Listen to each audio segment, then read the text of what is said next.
నమస్తే welcome to India next. స్త్రీలు అనుకుంటే ఎక్కడైనా పనిచేయగలరు, ఏదైనా సాధించగలరు. ఇందుగలరు అందులేరని సందేహము వలదు, ఎందెందు వెతికినా అతివలు అందందే గలరు. ఏమంటారు?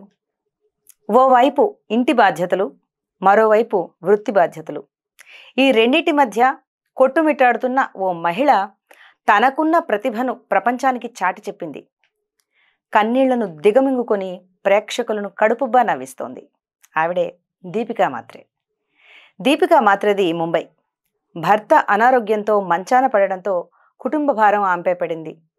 చదువు లేదు, మునిపెన్నడూ ఉద్యోగం చేసిన అనుభవం కూడా లేదు.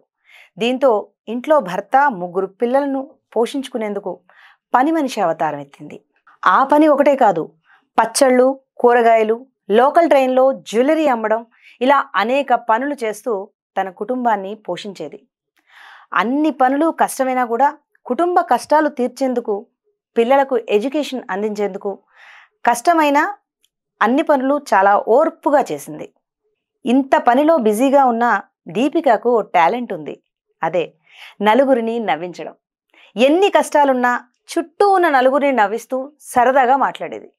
పని చేసినా చుట్టూ జరిగిన సన్నివేశాలను గుర్తు చేసుకుంటూ తాను పడ్డ అవమానాలను కామెడీ రూపంలో మార్చి తనదైన స్టైల్లో హావభావాలు చూపిస్తూ ఉండేది. ఇది చూసిన ఓ యజమాని ఆమె టాలెంట్ను ప్రపంచానికి పరిచయం చేయాలని చూశారు. అనుకున్నది అదనుగా దీపిక కష్టసుఖాలు, ఆమె కామెడీ పండించే తీరును పేపర్లో వేశారు. ఇది చూసిన స్టార్ కమెడియన్ అదితి మిట్టల్ ఆమెను కలవడానికి వచ్చారు. అదే ఆమె లైఫ్ టర్నింగ్ పాయింట్ అని చెప్పాలి. ఆవిడ ఇచ్చిన ప్రోత్సాహంతో ఆమె రంగుల ప్రపంచంలోకి అడుగుపెట్టింది.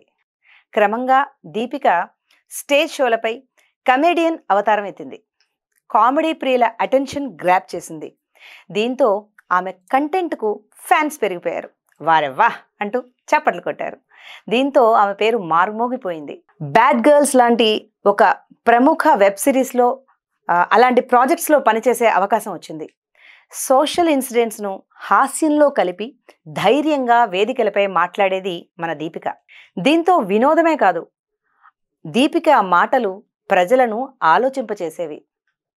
దీపికకు ఫ్యాన్స్ పెరగడంతో టీవీల్లో ఆఫర్స్ రావడం మొదలెట్టాయి.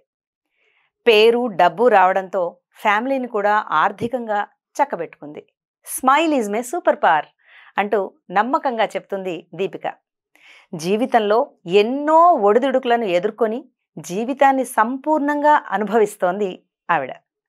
45 ఏళ్ల వయసులో కూడా ఆమె సమాజానికి ఇస్తున్న మెసేజ్కు అందరూ ఫిదా అవుతున్నారు. స్టాండప్ కామెడీ షోల్లో సాధారణంగా పురుషులదే ఆధిపత్యం. అడపాదడపా ఆడవాళ్ళు వచ్చినా కూడా ఎక్కువ కాలం నిలదొక్కుకోవడం చాలా కష్టం. అలాంటి ఫీల్డ్లో దీపిక మాత్రే మంచి పొజిషన్ సాధించుకుంది.